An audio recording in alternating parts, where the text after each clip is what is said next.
Hey everybody, and welcome to Difference Makers. My name is Pastor Tyler Warner from Calvary Chapel in Trussville, Alabama, and today we are continuing our series on writing. I have just finished our newest book from Ironworks Media. This one is called Firebrand, and we're taking this opportunity to encourage and instruct those of you that would like to write a book yourself. I hear from a lot of the different people that we've got some practical advice for you here. But let me first begin by reminding you about Ironworks.media. The new book is out. It is the second release we've done this year, which is by far the biggest thing we've done at Ironworks.media. Out there, we are building the premier Christian resource network for Calvary Chapel out there. We have books, podcasts, videos, conferences with all of the sessions and workshops and everything. And we've got even Bible studies that go through large swaths of the Bible. It's all out there. If you download our mailing list today, you can get up to date on all the new releases that we're doing, as well as download 2 free ebooks right away. And of course, you can pick up Firebrand. It's available there at ironworks.media. And if you want to find out more about the church, you can go to calvarychapeltrussville.com. Well, we're continuing this series, which I'm calling We Need Your Book. And as I said last time, I have written several books at this point. We've released 5 of them through Ironworks Media. I've written 3 others and several other things. So I kind of hope I can help somebody along that would like to be in this world and in this process. As I said, I kind of crossed over a line somewhere where we went from being, I'd like to write books, to, oh, now I write books. It's just what I do. And I hope what I give is helpful because there is just so much advice out there on writing right now. If you go on YouTube and you search writing advice or TikTok or Instagram, you are just going to be inundated, flooded with this. You go to the bookstore and look at books on writing, and it can all just be too much. So hopefully this can be a way of just consolidating it. I didn't really go through every book I have, and I've read a ton of books on writing. Believe me, I promise you I've done it, podcast videos, the whole 9 yards. I think I paid for a seminar one time, which was a bad waste of my money. But look, I'm going to put it like this. This is what has helped me. I am not famous. I am not making a bunch of money off of this, but I have crossed the finish line 8 times, and this is what has been helpful to me. And I want to remind you that this is within the parameters of what we discuss here, because on the podcast, this is all about motivating and inspiring you to live the life that God has called you to live. And if God has called you to write, if He's put that love in your heart for you to write something for the church or for the world to point them to Jesus and glorify God and just make life a little more wonderful for people, then you need to treat this like a spiritual thing, and we're going to give it that kind of spiritual attention. And as I said last time as well, even if this is not your calling, hopefully through this breakdown, it'll show you the way that you ought to approach whatever God has called you to do, with some specificity, with some practical advice, and also with some spiritual motivation and know-how. Now, part of the problem with this, though, is there are many who I know who they want to be writers, but what they have become is, by absorbing too much advice, the only thing they know enough about to write about is writing advice. They become experts on writing rather than writers. And so before we begin and get into some specifics here, the overarching theme of the day is you need to be a finisher. That trounces everything else. Every piece of technique, every story breakdown you've heard, every way of outlining, all the references and formatting and page numbers and publishing process and indie versus traditional publisher. Forget all that. People who finish books are the people who publish books. People who write books and finish them are the ones who become writers. And that is the best advice I can give in anything, whether we're talking about business or marriage or ministry, is to finish the things you start.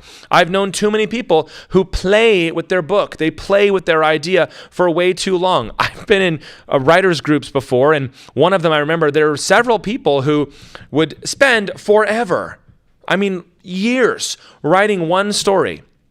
And then they would finish, and I would say, congratulations, what's next? And they say, well, I'm going to go through it and rewrite it again because I think I'm a much better writer now. And then they spend another 2 years editing the one that they just written. And every time we come, they're just telling the same old thing. Or people that finish one, but then they spend forever editing it and trying to make it perfect. And then they can kind of sit around like, oh man, when this is ready, this is going to blow everybody's mind. Maybe you've known guys like this in seminary, Bible college too. Like, once I start preaching, there's going to be revival everywhere. None of those guys know what they're doing, or athletes that are like, where do they get a load of me, man? And well, those people are in every domain. And the best writing advice I can give you is to finish. And in fact, the best writing advice you're going to get is the kind that is going to push you across the finish line. If it helps you, then great. If not, then leave it aside.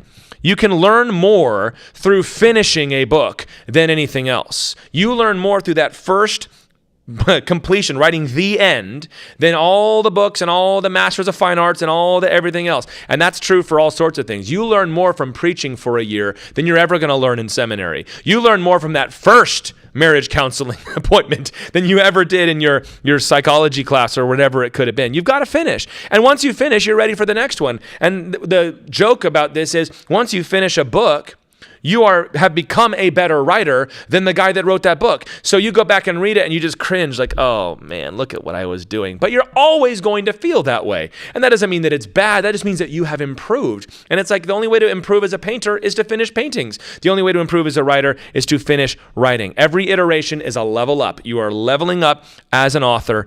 And you need to determine that you're going to worry about that more than any particular technique. It's like guys who want to invest. And they don't invest, they don't have any money, but they have very strong opinions about what you ought to invest in, and index funds and crypto, and so, well, how much have you made? Well, nothing, but I know all about it. Not interested in that advice, just personally, you know what I mean? It's kind of like what's more important than what you're investing in is the fact that you are investing, or what's more important than which exercise technique you're using is that you are exercising. I would say in the same way, worry more about the book you're writing than making sure you're getting all these technical matters correct. So I've got, 5 pieces of advice here on how to actually go through the process. Last time was all about pre-writing.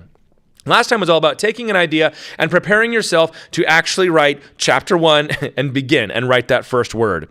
For what it's worth, I have written so many first paragraphs. It's not as inspiring as it sounds. Like, oh, it's just going to go from here. Now you're probably going to write that and it's going to stink and you delete it and you start over again. But here's 5 pieces of advice that you can take with you. Number 1, rely on your outline. If you followed the advice from last time, you probably have an outline ready to go. And if you're following from that, you need to rely on what you have written. I have found that while you are writing a book of any kind, fiction or nonfiction, biography, theology, whatever it might be, knowing what you're going to say next can be the hardest part. If you get stuck, figuring out what happens next is very, very difficult. The outline helps eliminate this problem. You know, for fiction, you know the next thing that's supposed to happen in the story, just kind of connect the dots, you know? And in nonfiction, if you are trying to build to a certain theme or a certain argument, what's the next piece that needs to be added? Have you done that? Sometimes I'll go through a section of a nonfiction book and I'll be like, man, there's really not much here. But really what it is there's nothing new to say on that section. Just end it and go to the next one. And your outline will help you with that. This eliminates the problem of the trouble starting. And especially if you got that mini outline, you know, that bullet point list. If you can't write a complete sentence yet, just bullet point where you want to go. Where do I want to get with this? Just kind of getting the juices flowing, getting the fingers moving on that keyboard. Or if you're one of those, you know, mega dorks that still writes with a pen and paper, then yeah, go right ahead. You know, guys that buy like fountain pens and quills and all that, go for it. Knock yourselves out. But it's about getting moving. Mini outlines, even mini outlines are great. Rely on that to tell you what comes next, almost as if you're being your own boss. We'll talk more about that at the end, about separating yourself into different categories. So rely on your outline. Number 2, set practical targets and goals for yourself. There goes Pastor Tyler again, talking about goals on the Difference Maker Show.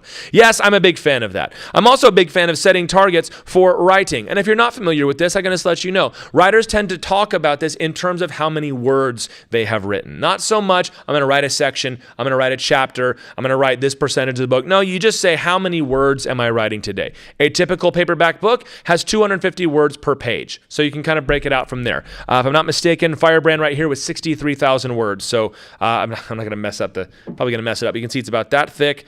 Desolation of Israel was closer to 100,000 words. So not quite twice as big, but pushing it. So in that process, how much are you going to write? Typically, people will say that about 250 words is a good target for a particular writing session. I find that to be very low.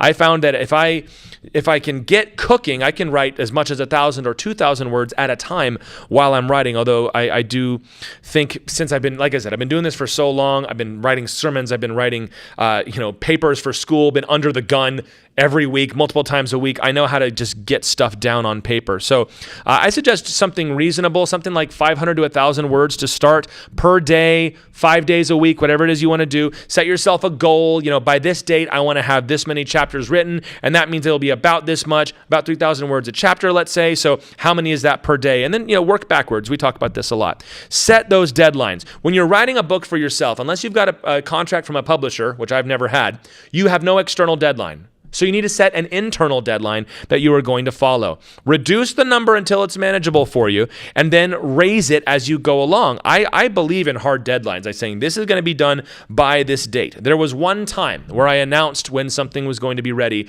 before I finished it, and that really helped me get along and get it done. Firebrand was not quite finished, but when we were finishing the end process, somebody said, hey, I'd love to take the time in November and give you a chance to promote it somewhere. Well, that gave us an external deadline where you better sit down and finish this book, Tyler. So do that for yourself. Set a target, set a goal, try to hit it every day as best you can. The more you are in it, the more you're writing, just simply enough, the sooner it'll be finished. Number 3, I made this point. It says, make time by canceling stuff. Very sophisticated sounding. I will tell you the most common question I get when people see that I've written books is, how do you find time to do that? Number one question by far, how do you find time to do that? And there's really not a good answer to that question. I don't know what to say, really. Like, I don't know. It took a long time. Desolation took about 18 months. This one took, all told, about 7 years of, working sporadically on it. Some of them were faster than that. I think the fastest I've ever written a complete book is in like 4 or 5 months, at least before we started editing. So I don't know where you find the time to do that exactly. But as I've thought about it, there's some things that I tend to say. And put simply, I write when other people are doing other things. There's no judgment in that. There's no like, well, if you could just do such and such. No, I mean, I'm not saying that it's better than other things, but when other people are going out, hanging out with friends, I'm at home writing. When other people maybe would be sitting down and watching the game, or when other people would be playing video games, or working in the yard, or building out their house, or starting a business. I don't know. I'm writing. That's what I do. I like to do this. I enjoy the process. I enjoy going through it. So it's not a burden for me. And if I can make it real practical for you, what I usually do is I turn on the game of whatever sport. I will either mute it or put it down real low, and I'll write. So I can kind of half brain look at that and looking at this, and then sort of get moving doing it that way. I stay up late. I'm a night owl. I'm not a morning person. I would like to be, but I'm a night owl. So it's nothing for me to stay up till, seriously 1, 2, 2:30 in the morning writing. And that's where I find the time. I do it when other people are doing other things, like, sleeping. So you need to find the time. You need to say, what else am I doing that I could be writing instead? If it's important to you, if it's something that's important to you, you've got to get rid of other things. So if it is watching the game, college football season, is nothing to watch 6 or 7 games a weekend, right? Especially with the World Series going on now at the time of recording, and basketball season just started. Well, you need to do less of that. If it's listening to music, I love to listen to music while I write. Some people find that hard to do. And if you're just hanging out at home, some people, they get home from work and they just want to be done. Well, that's the time that you need to redeem for writing. And if you start thinking of it as something that is fun and not a chore, it won't be so bad for you. I'm just going to say, if you really want this, there's no disrespect and no shame if you don't want to. Not everybody wants to. But if you want to be a writer and complete it and have a book in your hands that you've written, you got to make time. You got to cancel stuff. You got to say, no, we're not going to that. No, I can't make it tonight. No, I'm not going to watch that. I know I'm tired, but I'm going anyway. Make the time. It's that simple. And then people will ask you, where do you find the time? And you'll be like me, and you don't have a good answer for it. The fourth lesson I'm going to give you about the actual writing process itself. Writer's block is a secret code. Writer's block is when you are staring at the page and you have no idea what to write next. You just can't get it going. Most often we say this is when the page is blank and you don't know where to go. I believe outlining will help you with that. But writer's block is when you just don't know what to say. And I'm going to break this down into 2 kinds here. The first kind of writer's block is when you know what comes next, but you just can't phrase it right. And I know that sounds silly maybe to somebody that doesn't do this, but I will be stuck up for like an hour on just how to phrase the first sentence of a paragraph that I know what it's supposed to say, and I just can't phrase it. And this is what I like to say. This is just a hardware issue. This is just the machine is cold, the engine, it has not been started for a while, and you just need time to warm up. Write something terrible is what I would say. Sometimes I'll just write in brackets, first sentence, and then go from there. Or bracket, first paragraph, and then go from there. And just start the juice flowing somehow. That's the best way to get over writer's block. I guess you'd call that muscling through it. This is when you know where to go, but you just can't get there. You just can't get the words in your mind. I understand that, but pretty much that's the best thing you can do is to fix the hardware. Get the muscles moving. Get your fingers moving, your mind going. But there's another kind of writer's block, which I have found is more common with me than knowing what to do next, because I outline so deeply, as I said. I pretty much always know what's supposed to come next. And it's when I can't get up the gumption to write. This is the second kind of writer's block. This is when, for whatever reason, I was doing really well. I was pushing through the book. Things were going fine. And I just can't get up the gumption to do it. I'm not motivated. I sit down and the thought of writing again is like, I don't want to do that, which is silly because it's the kind of thing I like to do. I see it as one of my favorite parts of my life. I love having these things that I can point to and say, I did that. So what is it? Here's what it is when I say it's a secret code. Writer's block is your subconscious telling you that there is something wrong with what you've already written and you can't move past it. I have found that if I cannot get up the energy to write, it's probably because the last thing I wrote is not ready to be passed on, or the next thing I'm supposed to write is not prepared to be written yet. So it's not at the stage where I can just sit down and write it. I'm going to have to break it down and re-outline. I'm going to have to reevaluate. I'm going to have to make some decisions. Writing is not really making a decision. Writing is just filling in what you've already decided. But if there comes a point where you have to make a decision on this manuscript now, I have found that I tend to avoid it by not getting up the energy to do it. And this is not fun. When you've got to sit down, I'll tell you a story. When I was writing Desolation of Israel, there was a section where I had taken what was one chapter and it had become 3 chapters. It was tens of thousands of words, like the length of some entire short books. And I couldn't get motivated to work on it. I couldn't get motivated. And I was like, I don't know what the problem is. And the reason was it had spiraled way out of control because I had outlined badly. I had taken this thought that I thought could be said in short, but it turned out, no, I wanted to write more about that. So what I had to do was break it down, break this into pieces, figure out where does this block go. It's a long, obnoxious process that doesn't feel like writing. I don't know what it is. It doesn't feel like this process that we've been going through, and it's not fun, but that's your body's way, your mind's way of telling you something's not working. And if you can just recognize that say, when I feel like this, it means that something's busted in here, then you can sit down and say, today we're not adding anything new, we're just fixing what's already here. And that leads into point number 5 of the writing process, which is that nothing is permanent. Nothing is permanent. If you can remember that while you're writing in this early phase here of just getting the first draft down on paper, if you remember nothing is permanent, you can just relax. There's no need for you to stress about each and every sentence. There are some people, you hear stories about famous authors that are like, every word was carefully chosen. Yeah, okay, maybe later for him. But for me, it's like, just get down what you want to say. Just get it down on paper. We can worry about it later. Just get down what you need to say. Yeah, as a pastor, as a Bible student, I have to do this sometime. I'm not feeling inspired from the Lord to make this sermon. So what do? I just start writing it. I just start verse by verse in that thing. How do I explain this verse? Well, here's what this verse means. Here's what this verse says. And then eventually the juices start flowing and so on. You got to delete as you go maybe, but you can't let this become so serious in your mind. My friend, I have deleted thousands of words out of books before. Just telling that story about Desolation. To fix that, I think it ended up being 14,000 words I deleted from that book. That's a lot of writing. That's a lot of ideas. And it wasn't just, take this section and delete it. It was take this 1,000-word section and reduce it to 150 words. That's not easy. And that is not fun because you're having to see sentences that you really kind of like go out the window. But if you remember that nothing is permanent, it helps you not become so serious about it. Some people, they take everything seriously, especially like if you feel God has called me to do this. Great. But you can't be having that mindset all the time. You need to have a sense of humor about your work, a sense of humor about your ministry and your life, and certainly about your writing. If this is like the thing that is going to change the whole world, then of course you're going to get stuck over every word. But if this is just the next thing I'm working on, well, then you can just get about it. So those are those 5 lessons for you on the actual writing process, which is to rely on your outline. If you haven't outlined, you don't know where you're going to go next, and that can be tough. Number 2, set targets and goals. You need to have something tangible that you're going to accomplish every day or close to every day on your book, or you're never going to get there.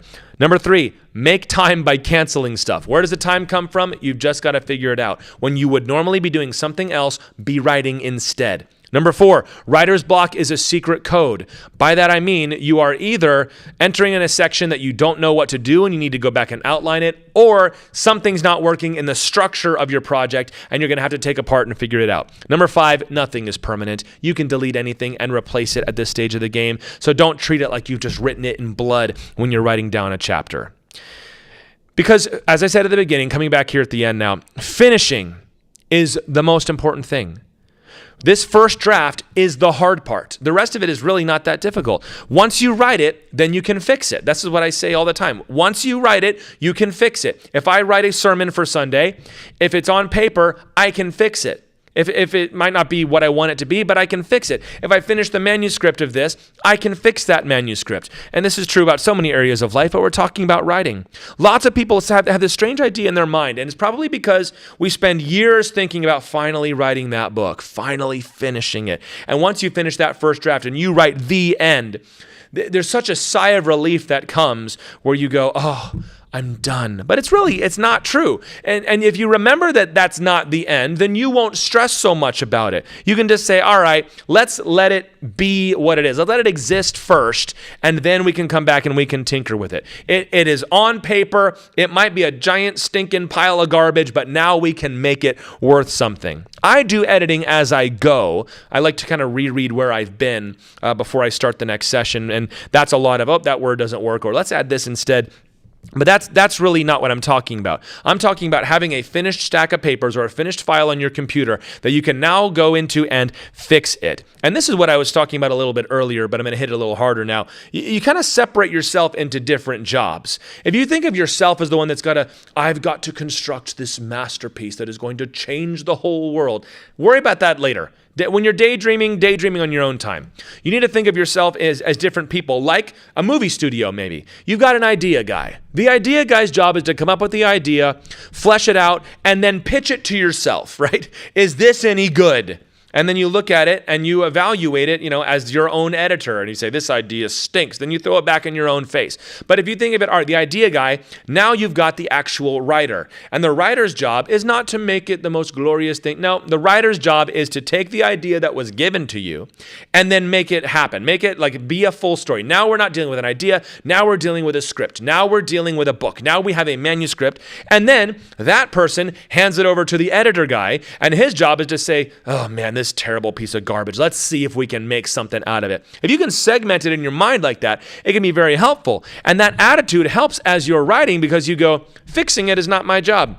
Making this perfect is not my job. Making it exist is my job. Making it complete is my job. We're not finishing, as I say sometimes, we're completing. I will complete this draft and I will let somebody else finish it. If you have it in that mind, if you treat it like you're just writing a commission that you got from somebody else and then you're going to hand off to somebody else, that mindset can be helpful. Because now it's like, well, this is just another job. Let's just finish the job and get on to the next one. I have found that very helpful for myself, that I didn't come up with this idea. I'm just writing it, and then I'm going to give it to somebody else. And then when you're the editor, you can go, I didn't write this. It's just my job to fix it. And then when you hand it off to the publisher, and his job is, well, here's the product. Let's try to sell it. And then maybe behind all of that, that's when you can say this thing is going to change the world. But we got to be blue collar about it as we're going through this process, not daydreamers as artists can tend to be. I could talk about so much more advice that could help you as you're writing, but as I've said again, finishing is the real key here. There are so many people who have an outline, who have a chapter written,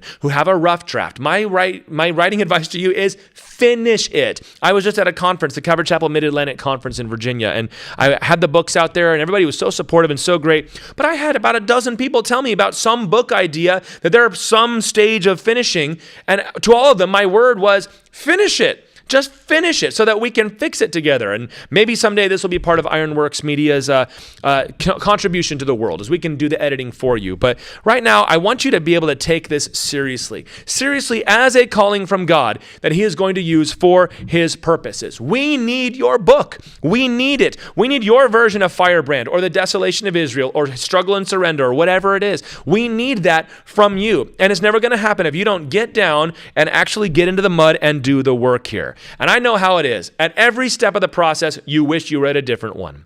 When you're coming up with ideas, all you want to be doing is writing down and getting those words and letting it flow. When you're writing, all you want to do is say, man, I wish I could just have this out and start thinking about my next idea. And when you're editing, all you can think about is, oh man, I just want to go on to the next thing. I get how that goes. But that's not going to happen until you finish. It's not going to happen until you move on. Finish what you start, and then you can see what you've really got. I'm a big fan of taking a mediocre idea, putting outstanding work into it, and seeing if you can't make something great. This is Difference Makers. Been talking about how badly we need your book, my friend. You need to be working on this. Today we were talking about the writing process itself, and I want to remind you about ironworks.media, which is where you can find all of the books that I have written, especially the new one, which is called Firebrand, The Incendiary Life of a Nepali Christian. It's a missionary biography. I know you're going to love it. We've also got some other things there as well. We've got podcasts, videos, books, all manner of things, conferences that you can check out there. If you join our mailing list, you can learn about all the new stuff that's coming out at ironworks.media and download 2 free ebooks right away. And I hope that you'll pay attention and support us, what's going on. Pick up a copy of the new book. I know you'll enjoy it. If you want to find out more about that, about our church, you can go to calvarychapeltrustville.com. Now get out there and write your book. We need it. And go make a difference.